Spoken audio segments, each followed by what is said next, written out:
Hi, it's Trevor Carlson, host of the Formula Podcast, where we break down and explore the elements of achievement in world-class performers. Tonight, I get the opportunity to sit down with a friend of mine and a special guest. My name is Andre Perry. I live here in Iowa City. I work at the Englert Theatre and work on a ton of projects, and we're just going to figure out how all this stuff ticks tonight. Let's do it. Let's do it.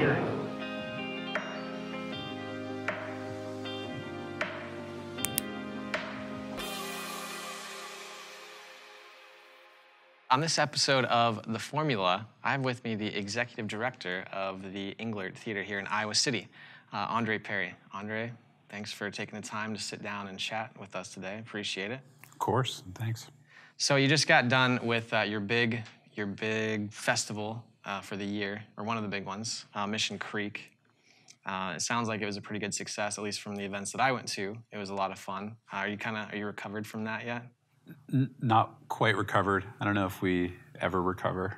You're always a little bit scarred, traumatized for life. just one more strike. From burning out, or just from all the work you had to do? I think it just takes a lot out of you as you go into the months that directly precede the event. Yeah. Particularly January, February, March. You're just putting in so much time. And I think your body goes into this overdrive where it doesn't let you know how much energy you're actually expending. Yeah. And so when you get to like a week or so after, you're like, why am I so tired? I'm like just trying to do things, but it's just like finally your body's like, now's the time to recharge and start to get back to normal. Yeah, it's almost like the pressure's off, so then your body's like, all right, you're done. Yeah, basically, yeah. That's what's happening to me right now. Yeah, so we talked a little bit about this earlier, but you've been doing this for about seven and a half years, right? Yeah, I've been at the Englert for almost 8 years. I joined there June 2010. I've been working on Mission Creek Festival for 13 years. Damn. Mission Creek Festival, Iowa City, actually, for 13 years. And then I was involved in the original Mission Creek Festival in San Francisco for a couple of years before that. Okay. So Mission Creek's been like part of my life for 15 years. Okay, so Mission Creek started in San Francisco and came here, or is there two different Mission Creeks? So the original version was in San Francisco's Mission Creek Music and Arts Festival. It was originally in San Francisco when I was living out there, and then it eventually moved to Oakland. It no longer exists. It just like folded in like a totally like cool way, you know, as people just kind of disappeared from the scene.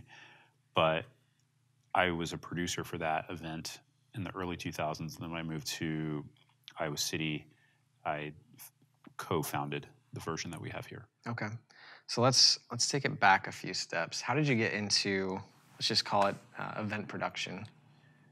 I did not do it on purpose, or more accurately, I did it on purpose because I was just doing what I wanted to do. But I never had goals of I want to be in event management or event production or experience design. I just, fell into it because when I was living in the Bay Area, I had opportunity to put together some events that, just involved a lot of different artists or folks doing creative activity from around the Bay. Did some warehouse events, helped some buddies out, then, would program some other ones. And then over time, it just became apparent to me that was a really awesome outlet for creative expression, one, and two, throwing events was another way to get your community together in maybe ways that it wouldn't get together naturally. Right. And what I mean by that is just people who are involved in different cultural practices within your communities or different occupations or come from different backgrounds. So you might get, in San Francisco, you might throw a thing that gets like some of the tech people in the room, also get some of the corporate people in the room, also get some of the arts people in the room, the education people in the room, might get some people from some different socioeconomic backgrounds, from some different like ethnic and racial backgrounds. And, while all those people might exist in the same city or the same community at once, they might not always engage each other around an arts or culture event in which they might actually speak to each other, in which they might actually create a connection with each other, in which from there they might actually create friendship and actually become whatever like a thriving community is supposed to be, rather than like segregated by all the different little paths that we run down. Yeah. So you're almost creating organic interaction at like a planned event where you can kind of run in, everybody probably has their circles they normally run around in, like the business people probably have their business scene and the arts people have the art scene, but they don't they probably don't go to a lot of each other's events that often. So this is kind of an opportunity for them to interact in a way outside of their typical environment. Yeah, anything you can put together to kind of break those walls down, I think, is a positive move. Sometimes a challenging one. Sometimes it makes people uncomfortable, but usually the outcome is that it's like a really important experience for your community if done properly and done the right way. Yeah. And done with care. Increasingly so done with care, to just be aware of where people are coming from and how like traumatic and how difficult the world or life can be, even when you're in like the bed of privilege in the United States, right? Right. When you were talking there, it was kind of reminding me of my experience at DJ Spooky at Witching Hour, because that was like the ultimate crossover of music and science, and it was bizarre because I'm trying to remember what he did. He took like the sound of ice and then he mixed it on a mixing board. Were you there for that show? I was there for parts of that show. I was there for the prep for that show. Nice. I was engaged with Spooky for like 48 hours or whatever. That's awesome. Yeah. He seemed like a fascinating guy. And then just seeing how that played out on stage was just like, I don't know. I'd never seen anything like that before. And I don't know. I walked away thinking, I don't even know what was different, but I was just like, I didn't even know that you could do that. And somebody just went on stage and did it for an hour and a half or so. And it was amazing. Like that, it just seems like it takes so much talent and effort to put something like that together. What do you think makes a performance like that like so good, where like you walk away from it and you just kind of almost question your perception of I don't want to use the word reality because I think that's a little too much, but like you question your perception of a lot of things because you're like, if that's possible, what else is possible? So what do you think is the difference between, like, you know, you go to an event and you're like, oh, that was kind of cool, versus like you walk into a Witching Hour event or Mission Creek event and you walk out and you're just like, man, I need to think about some of this stuff a little bit differently, right? Or you have a different idea of what's possible. Yeah, I think a performance or a presentation that is maybe less didactic and more like an essay in which it is presenting knowledge, presenting creativity, but at the same time always asking questions and peeling back a deeper thread and a deeper layer. Those are the types of events that I think really get us like leaving a hall or leaving a room and just being like, I need to rethink. Yeah. You know, because it doesn't give you all the answers. It's just like, here's some science, here's some music, here's just an atmosphere in this room. You guys make of it what you're going to make of it. Like, we've done some work, but we're not going to do everything for you. Right. You know, and I think that's when you get that feeling that you're like, where am I? Yeah. What am I doing? Yeah, it's hard to explain unless you've actually like been in the room and you're just like, damn, that was awesome. So how do you go about putting together an event or an experience like that? Like, what's that process look like for you? Because I don't imagine it's just like, well, I think I'm going to call DJ Spooky's agent and have him come down, pay him a fee, and they're going to come put on a show and then they're going to leave. Right? I'm sure there's a lot more that goes into it on your end than that. You know, that one was all the University of Iowa main library and the digital studio. Tom Keegan, who is the head of the digital studio, he had the idea to get Spooky to engage with this Van Allen material for a while, and I remember he initially approached me and my collaborator Chris Wiersma at Mission Creek, and he was like, should we have like Spooky at Mission Creek? You know, that was like years ago. That was like the first question. Yeah. And then I talked with Spooky's agent, and it just kind of developed over time, and it just naturally at the right time happened to be. It just all like avenues pointed to, this is something that should happen at Witching Hour. It speaks to that festival in a way that maybe it would just be another performance at Mission Creek, but it'd be something deeper, and we get a little bit more attention at Witching Hour. Yeah.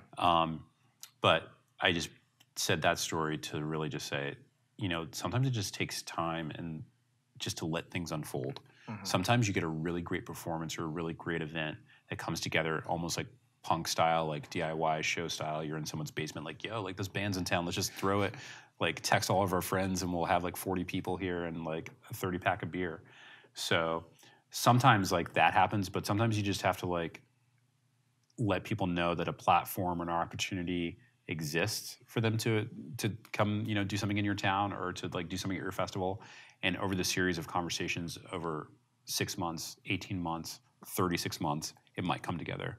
And just having that patience and just knowing that at the right time, it's going to happen. Yeah. And you always want something like that, spooky performance or other things that we do, to happen at the right time. Yeah. When it's right for that artist, when it's right for your community, when it's right for your event, because that's when it's going to pop.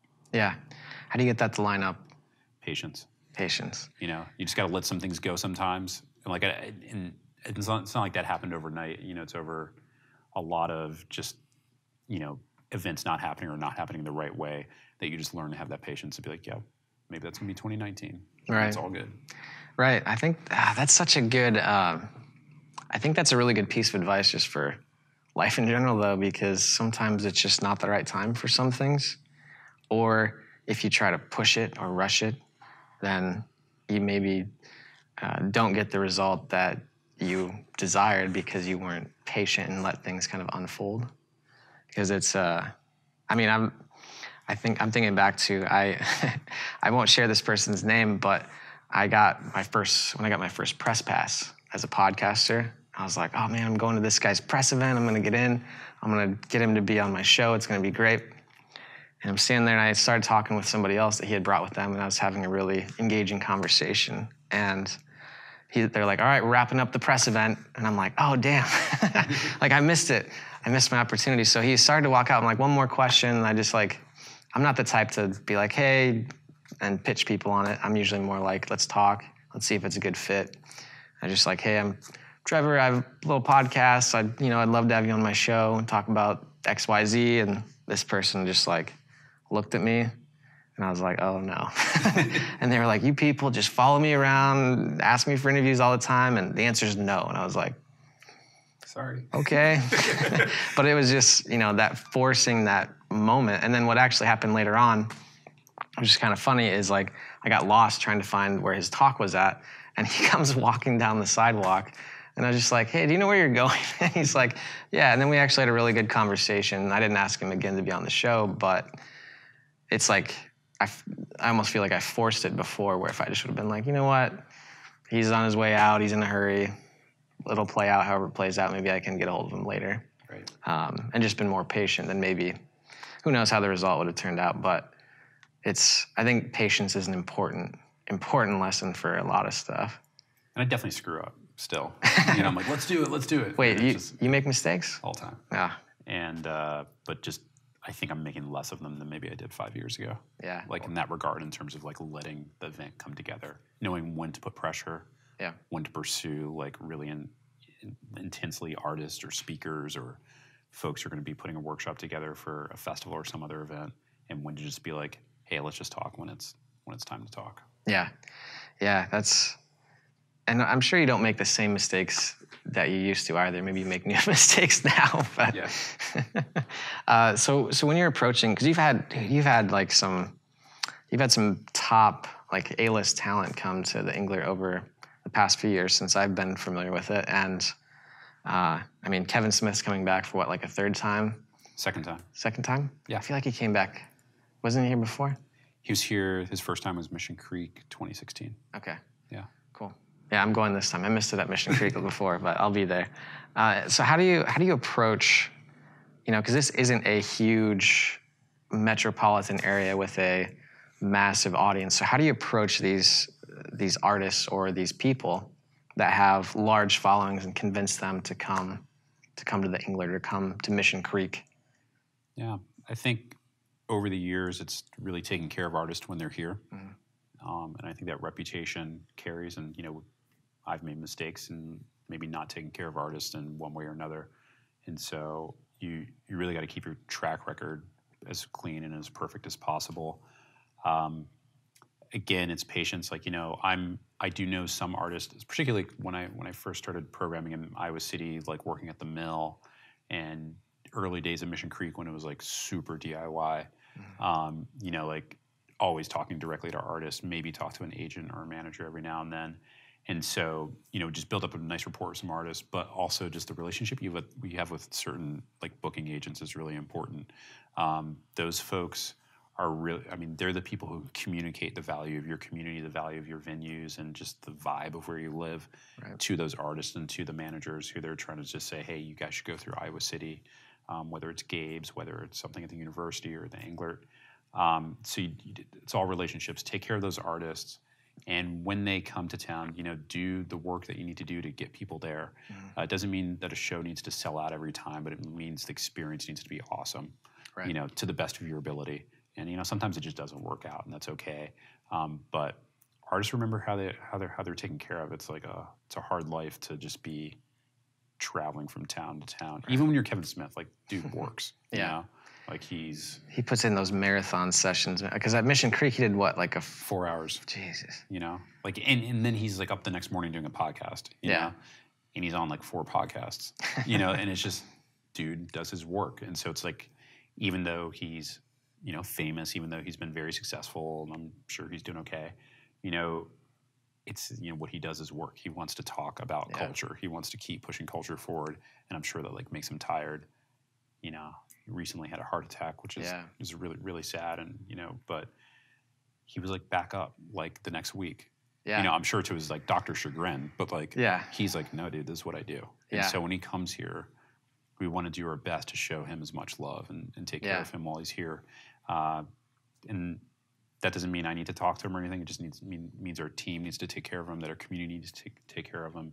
And that he leaves just saying, hey, I feel fulfilled and revived from having spent 90, 120, or 180 minutes at the Englert Theatre in Iowa City. And I got a good slice, or maybe he's not supposed to eat pizza at this point, but I got a good salad, from Bread Garden, and I went into Daydreams Comics, and I got like a good espresso from Prairie Lights, and now I'm ready to get on the road and go to the next place.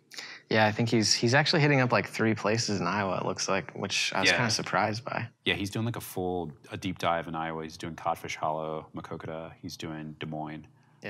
So it's like an Iowa loop. Yeah, so that's awesome.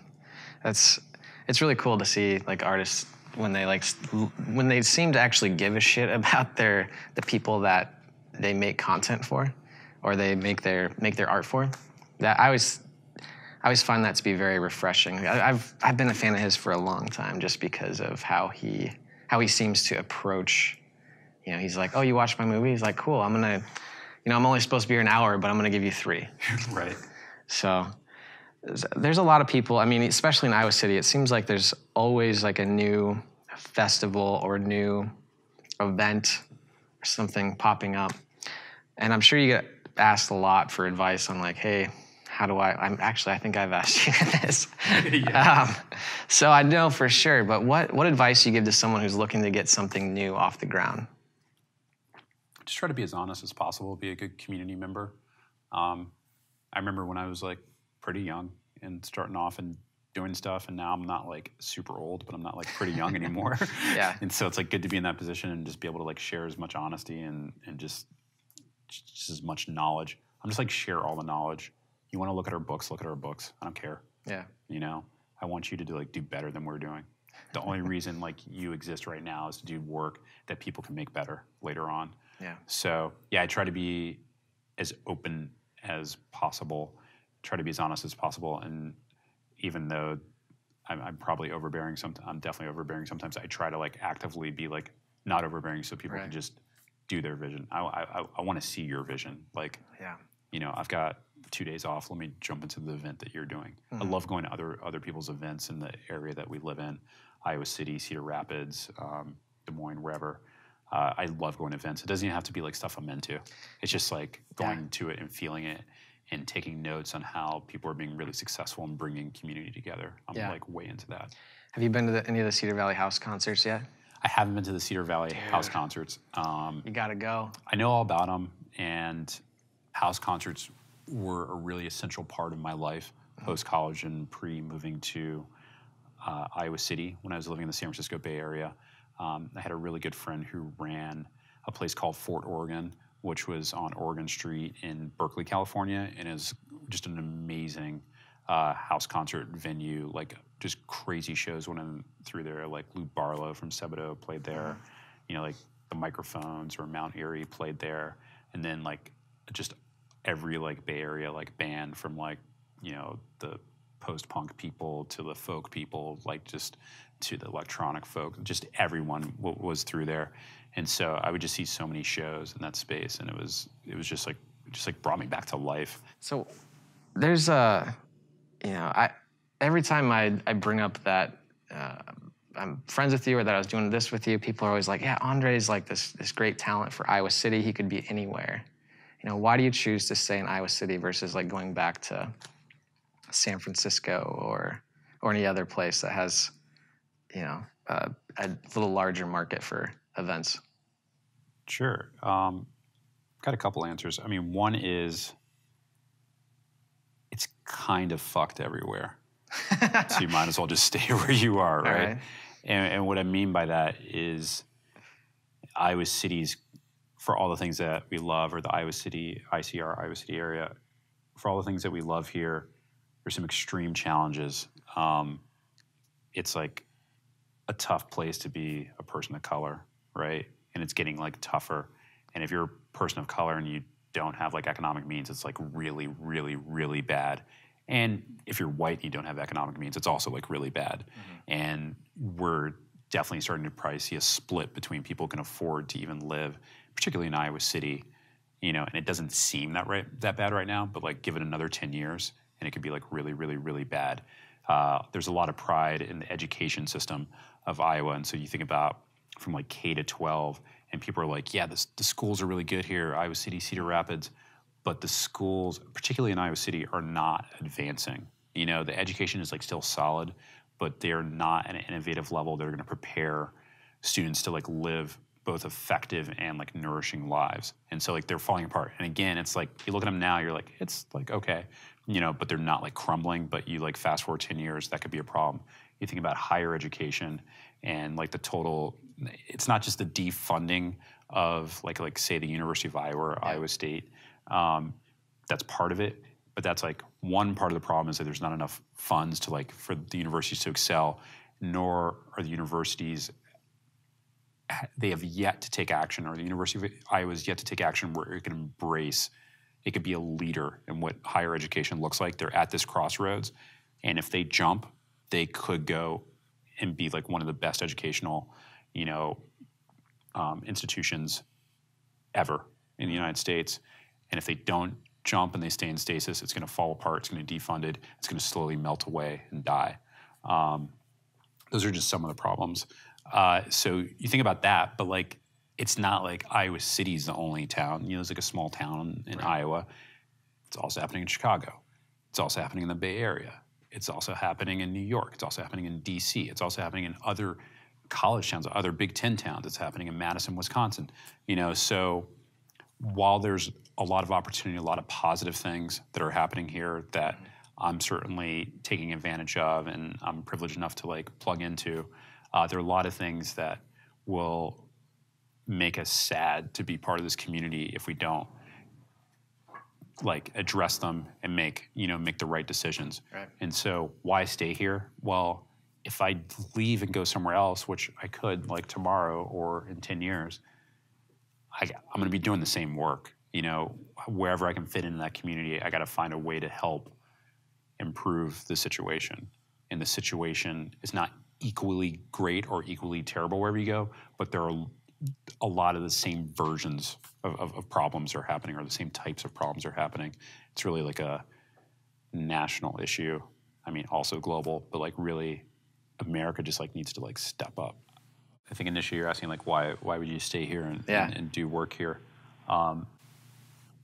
For me, Iowa City, and although I don't live there, I think Cedar Rapids are great places to create and make stuff, whether you're in the arts or in, working on a business or just whatever your project is. Yeah. And they're great places to get work done. I came here to study at the university for writing at the nonfiction writing program. And like it was just a place to like read books, learn from other authors, write your work, have a great community of feedback, have great conversations, and do more work, and then refine and repeat and like chisel down. Like it's just like there aren't that many communities where you can just like knock out work and also have like enough of like an energy in the community that there's also creative conversation going on. Right. And I think certain parts of Cedar Rapids are really encouraging that. I think Iowa City in general, just like it's just one of the natural states of being of what Iowa City is. Yeah. And so I'm really attracted to communities that are like that. That keeps me alive. Right. In some form. And it seems like every time I come back to Iowa City, I'm always like happy to be back because it just has like a different feel to it than. I mean, Cedar Rapids is a cool place and there's a lot going on, but it just feels like everything, like the arts, the business scene, the downtown area, all of that is just like concentrated. And then I think it helps with like the Ped Mall and having everything walkable too. So it's got like it's got a weird environment. It's kind of like Iowa's version of Boulder, or maybe maybe Boulder is Colorado's version of Iowa City. I don't know. It's college town. Right. Yeah. So one of the conversations we were having earlier was about burnout, right? So you're just coming off of Mission Creek, and we were kind of exchanging some stories about what it's like to push yourself to kind of that limit and having your body kind of say like, well, maybe it's time for a timeout. What do you do to recover once you hit that point? Honestly, I should just go on vacation. I should just go to like, I don't even know where. I don't know, like Palm Springs for like a week. I'd probably be fine. I'd probably come back at 120% right. if I did that. I don't know why I don't do that because I have so much work. My partner's like, I haven't seen you for like a week. Your daughter doesn't know who you are. And so like, I feel like I gotta just be like a good like husband and father. And then I gotta like steward, the work that I'm doing. So, I mean, the thing I should do is leave for like 4 days. Even 3 nights would be amazing, and sit by a pool, drink water, like pay absurd amounts of money for massages and like, I don't know, cleanses. Yeah. Maybe have a cocktail on the 3rd day and then get on a plane and fly back to Iowa City. I'd be like, all right, let's do this. All right, ready to rock and roll again. Instead, I just try to get as much sleep as I can, take it easy. I'm reading books again, just kicking it with my partner and kicking it with my daughter in the mornings. And so all that stuff is like really regenerative and like it just helps me get back on my feet as well. So, I came out of this festival just so excited. I would say it's probably one of the best festivals that we've ever done. We hit a lot of marks that we've been trying to hit, and I feel inspired to do more work, and I feel like there's so much more work in our community to do in terms of getting people on the same page, in terms of getting people in the same room, which I guess is just like one of my missions, just get people in the same room in an environment that's going to allow them to experience and drop their guard a little bit and connect with each other. So there's just like so much to do, and the experience in Mission Creek 2018 is allowing me to want to do that for I don't know for how much longer. So we're already working on Witching Hour 2018. Got a couple big sessions coming up in the next couple weeks of like pushing that forward, and other projects in the Englert, like our new Wavelength series, which is all about arts education, both for kids and students as well as just us as adults as lifelong learners. So getting that program pushed forward in the right way with all the partners that we're working with. I just don't want to stop. So I should be like in Palm Springs, but I'm just like back to just working, just calling up collaborators and just saying, let's get down to business. Yeah. What do you think I was thinking about this earlier when you were talking about your show, the house concerts you saw in San Francisco. What do you think the best show or concert you've been to is? Ever? Like, is there one that just stands out where you're like, that was awesome? Ones. I feel like that's a tough question, but is there one that like you were like, man, I walked out of there and I just felt like inspired, or I felt like I had to do something? Yeah, there are like a million of those, but for some reason I'll never forget this was the one time not the one time, but the first time I saw Sigur Rós at Coachella in 2001. It had just been like a really long day. It was back when Coachella was just a singular day, and caught them in a tent, and it was like their first U.S. tour, I think, or an early U.S. tour. It's off the second record, the one that blew up and kind of got them to prominence. And just walking into this tent and just seeing them playing. They had this string quartet with them. They had this like Icelandic dude just like reciting like, I don't know, like fairy poems or something. I don't know. It was like, it was just like mind blowing. It was just so not of this world. And like for anyone who like ever listened to like any sort of like psychedelic music, you know, or any sort of like post-rock, like it was just like, you were like in the moment in which it was being created, and you knew that like the other like 4,000 people or however many people fit in that tent were just like being totally just mesmerized. And I think we just like come off of seeing like, I don't know, like Paul Oakenfold or something like ridiculous. And we just like walked into that and you're like, whoa. I think it was Jane's Addiction. We were going from Jane's Addiction to Paul Oakenfold. Yeah. And then we went into this tent to see Sigur Rós. That story alone explains how ridiculous my tastes were in 2001 that I was watching Jane's Addiction to go see Paul Oakenfold for that. So like it's a little bit of a jump. But I'm not gonna scratch that from the record. I did like I've got a lot of respect for old school Jane's Addiction, and I used to see a lot of DJs. Yeah. Do you think that you brought some of that taste where you kind of jump between genres? I mean, to like Mission Creek and Witching Hour. I feel like I already know the answer since I've been to them and seen some of the variety of shows, but... Yeah, man, that's just how I grew up, man. I grew up in D.C. I mean, I had an older brother, which helps, you know, just because you get like music early. And so we listened to a ton of rap. I grew up like when rap was just like blowing up. Mm-hmm. You know, when I was like in high school, it was like that golden age, like 90s hip hop. Crazy things happening in East Coast hip hop, just like listening to like Mobb Deep, Wu-Tang, you know, like super deep into Ghostface, Raekwon, you know, Nas. I remember when Illmatic came out, but at the same time, I remember buying the CD for the Chronic when Chronic came out, and like following everything that like Dre was doing after like in, you know, like middle school and elementary school, listening to NWA, and just like understanding just the worlds that those guys were creating.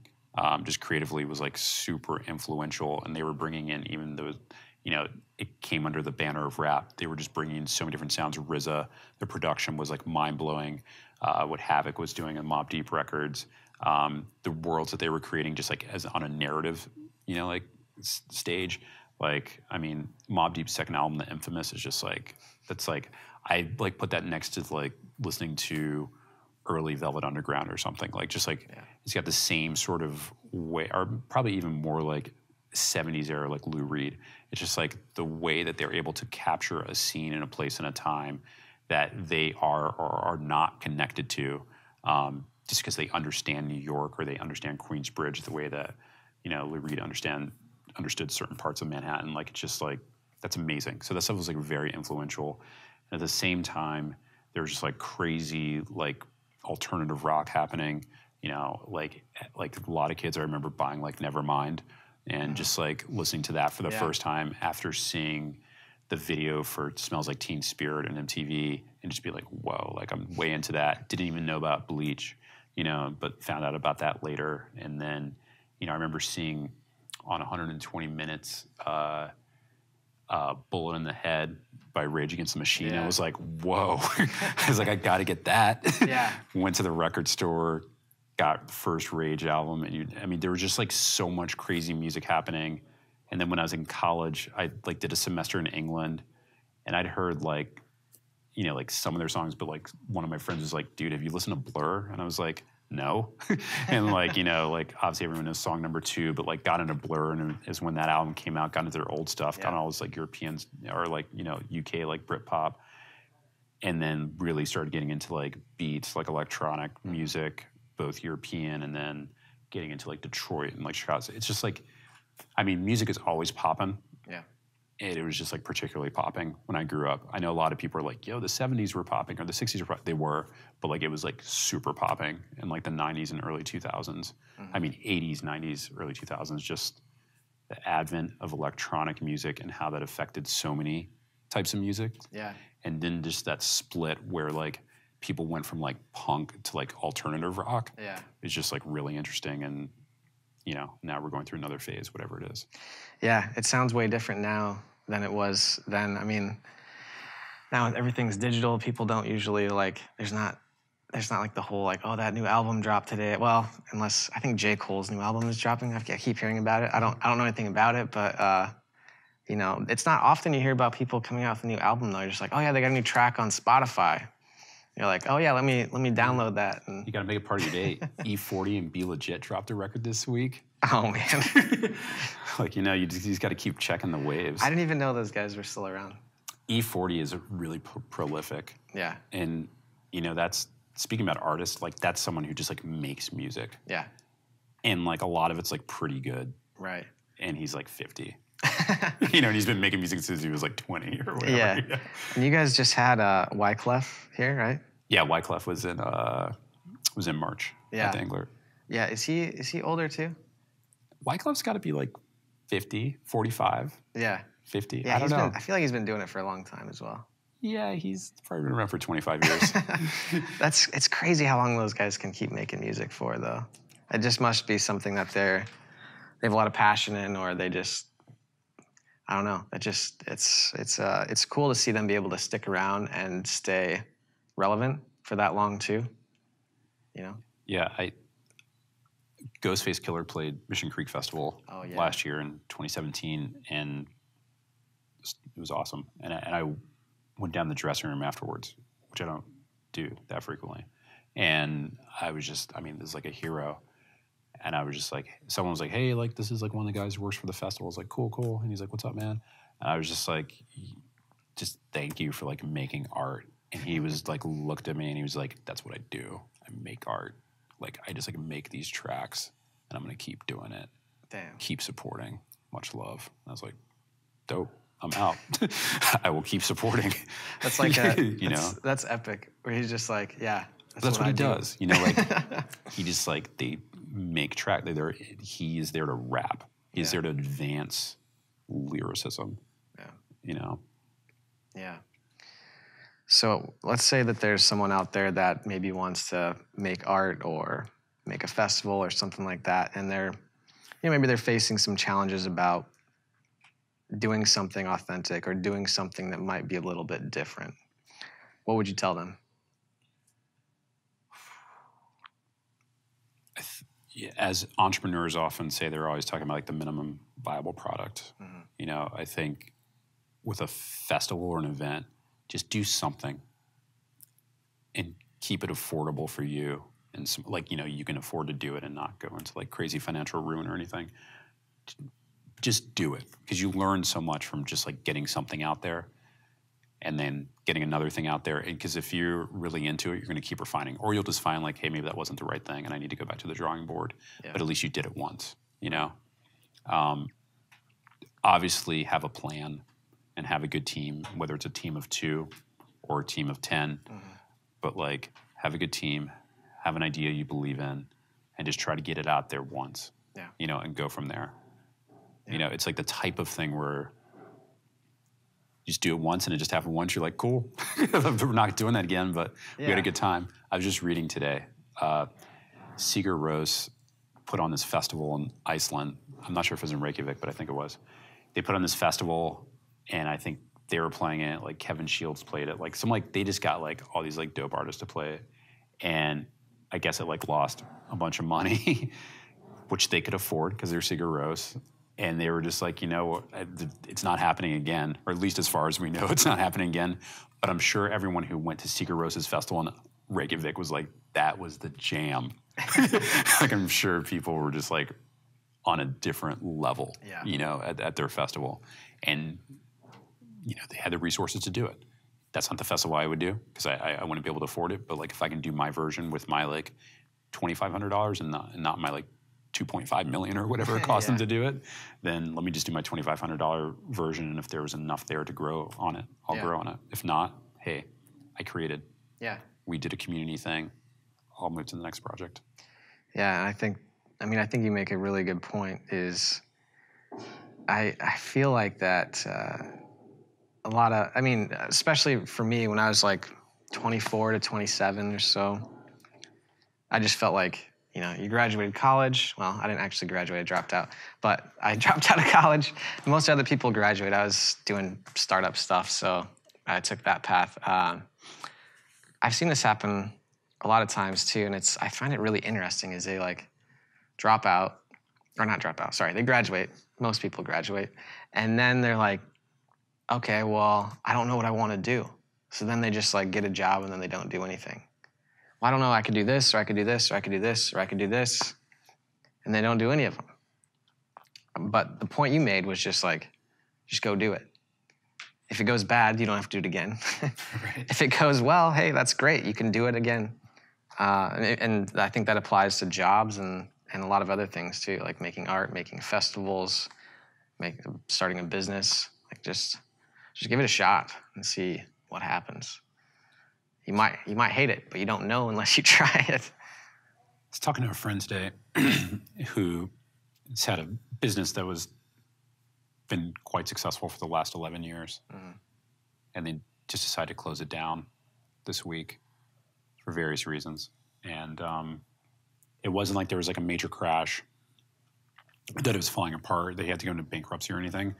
They just saw the market changing, and they knew that in like 3 or 4 years, it wasn't going to make sense to be in it, and that there were other people coming into the market. So they just kind of like sold off their assets at a very low cost to those other people and said, "You're already going this direction, just go for it." And they were just so calm about it. Yeah. I was like, "How long did you do that?" They're like, 11 years. I'm like, "What are you doing?" And they're like, "Just finding the next good thing." I was like, that's all I needed today. Yeah. Just find that next good thing. I know not everyone's like that lucky and they're older. And so like, you know, they've got a little bit of a support system, but they're just like, do a good thing and don't be afraid to do the next good thing. Yeah. That should be on a poster somewhere, I feel like, because whether it's fear or, you know, fear of change, fear of it not working out, fear of it being worse than where you are now. I mean, I know personally I've been stuck in that place where like, I really kind of want to try this thing, but I'm okay where I'm at now. Yeah. Or I don't know what's going to happen. Or, you know, you don't know if it's the next, I mean, I don't know. You don't know if it's the next good thing until you try, you know? So, I'm going to have to think about that one more later because that's, I don't know if you realize that that's exceptional advice from whoever said that to you. Like I mean, even with festivals and stuff like that, find the next good thing. Like whether that's, and you said this year was one of the best years you've had. So how can you find the next good thing for 2019? I don't know yet, but we will. Yeah, I know. I have faith. I'll definitely be back next year for it. So I think that kind of wraps up really the first part of the interview. We talked a lot about festivals, music, how to get started, how to, you know, do your MVP of a festival. So quick question for you is, like, what do you try to do on a daily basis that you feel like gives you either an edge on your day or you feel like your day was a win? Try to write. And if I can't write, I read. If I can't read, I listen. What do you try to write? I'm always working on something. Fiction, nonfiction, journaling? What do you? Generally essays. Essays? Yeah. Is there a specific topic that you write about? No. Just at large. Yeah. Is it just kind of a stream of conscious type thing? No, I'm usually trying to put things together, and it'll start off vague, and then over the course of months, the ideas will come together. Yeah. Kind of the rule of shitty first drafts. Just like one big draft that keeps on getting bigger, changed. You know, it takes a while to get that first full draft. Yeah. Several months, 6 months, 8 months, 9 months. Yeah. But just that practice is good. And if I can't do that, got to read something. If I can't do that, got to listen to something. Do you feel like it makes a big difference when you do that versus when you don't? 100%. What do you think the most impactful book that you've read is? Notes of a Native Son, James Baldwin. Why? Shit is real. Yeah. I haven't read it, but I'm going to have to add that to my... I think I say that every time someone says a book that I haven't read before when they're on the show. I'm like, I'm going to have to add that to my list. But I have heard that one recommended a few times. What stood out for you in it? his understanding of the cultural failures of American life during his period in the 20th century and how those persist into this century. Yeah. I feel like that's something that's pretty relevant right now that I could probably use reading, and maybe a few other people. It's relevant 100 years ago. All right. So I feel like that wraps up most of our interview. So I typically just ask one last question for everyone that's here, everyone that I'm interviewing. And that is really a twofold question. And that's like, what message would you like to leave the audience? And then some type of inspirational message, like you can do whatever you want and then come to my event. I think the message I would leave is twofold. One, let us collectively try to be more honest about what's going on in our world, in our personal lives, and let us commit ourselves to projects that might make things better for both ourselves and our communities around us. Sometimes we'll fail at that, myself included, but let's keep trying. Hey, thanks for checking out the Englert. We hope you can stop by for some of our amazing events this fall. We have Witching Hour Festival is going to drop October 12th to 13th here in downtown Iowa City. And then, of course, in the spring, we've got Mission Creek Festival 2019. But before, during, and around all those special festival events, we've got some other crazy things that are going to be happening. You can go to our website, www.englert.org, and see what works for you. Well, ladies and gentlemen, that is a wrap for this show. Thank you for tuning in. I'm your host, Trevor Carlson, and I appreciate you taking the time to stop by, and whether it's viewing our episodes or listening to our podcast or reading our blog posts, all of you guys really help keep this show going. So I much appreciate your time and attention, and hopefully we provided a little bit of value for you. Now, if you're interested and you think you might enjoy getting some blog posts, emails, other podcasts, guides, any of that sort of thing sent to your inbox every week, go ahead and head over to theformulapodcast.com and sign up for our email list today. That's a wrap for this week's show. Thanks again, everyone, for stopping by, and I look forward to you tuning in next time.